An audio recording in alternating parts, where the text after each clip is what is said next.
سلام، به کانال آشپزی من خوش اومدید. امروز با دستور پخت این تارتلت های راحت و خوشمزه برای یلدا خدمتتون رسیدم. امیدوارم از دیدن این ویدیو لذت ببرید. بریم که با هم مواد اولیش رو مرور کنیم.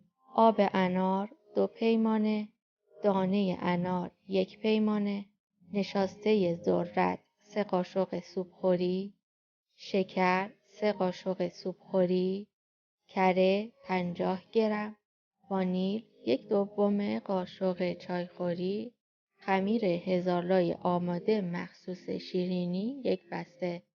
خب بریم که با هم مراحل پخت این تارتلت های خوشمزه رو نگاه کنیم. در مرحله اول خمیر هزارلای آماده رو که 2 ساعت قبل از فریزر خارج کردیم روی میز کار باز می‌کنیم. دقت کنید که خمیر کاملا یخش باز شده باشه تا موقع باز شدن خمیر ترک نخوره.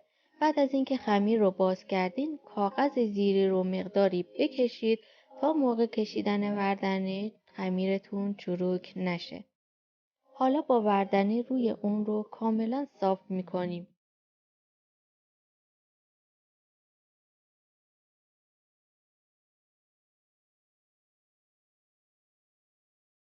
و یک بار خمیر رو از روی کاغذ بلند می‌کنیم تا چروک اون از بین بره. حالا لبه های خمیر رو با یک کاتر به قطر 1 سانت برش میزنیم.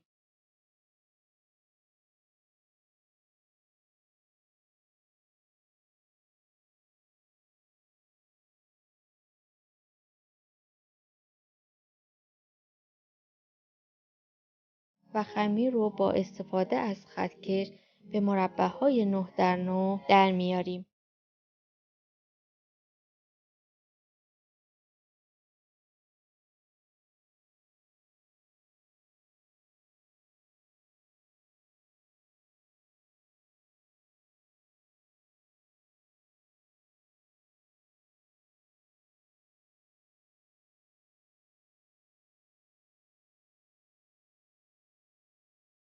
حالا ظرف‌های تارت که از قبل چربشون کردیم رو آماده می‌کنیم و هر مربع رو به آرومی برمی‌داریم و روی ظرف‌ها قرار میدیم.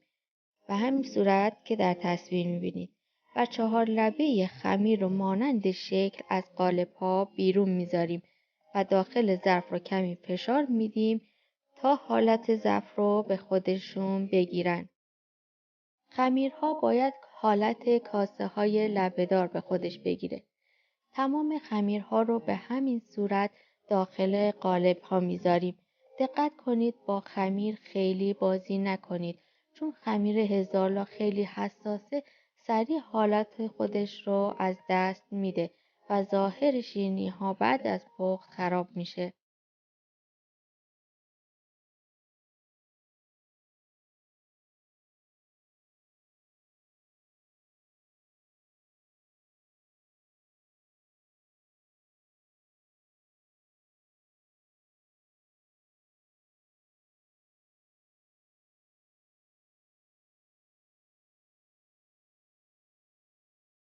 حالا با یک چنگال داخل خمیرها رو چند سوراخ ایجاد کنید تا موقع پخت پف نکنه.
بعد از اینکه کرم غلیظ شد، کره و وانیل رو بهش اضافه میکنیم و شعله رو خاموش میکنیم.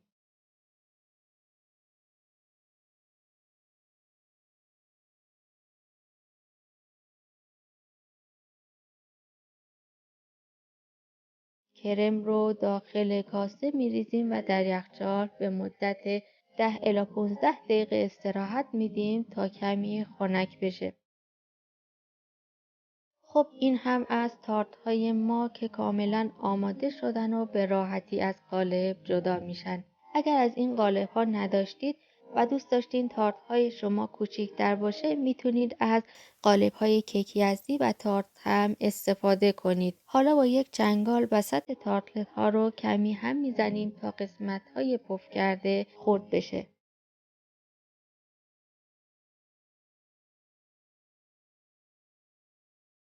بعد از انجام این کار کرم رو از یخچال خارج میکنیم و داخل اونها رو با کرم انارمون پر میکنیم.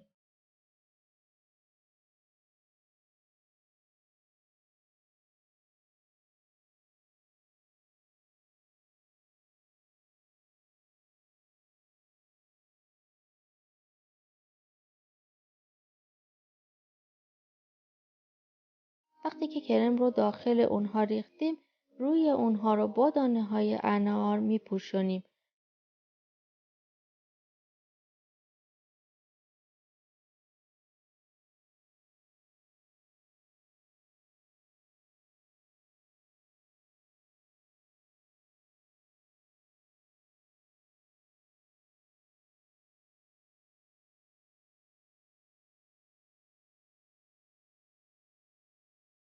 و قالب‌ها رو به مدت 1 ساعت در یخچال میذاریم تا کرم کمی سرد بشه و خودش رو بگیره.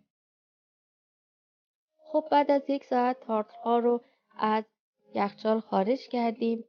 حالا روی اونها رو با بریلوی انار کمی براق میکنیم تا ظاهر زیباتری به تارت هامون بده.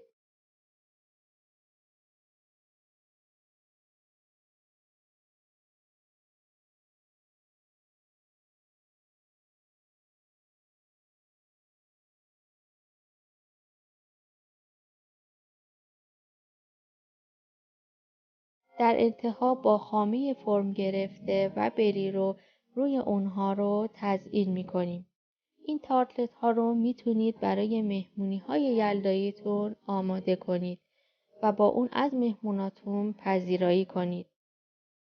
این تارتلت ها بسیار ترد و خوشمزه هستند. شما میتونید از کرم های دیگه هم برای داخل اونها استفاده کنید.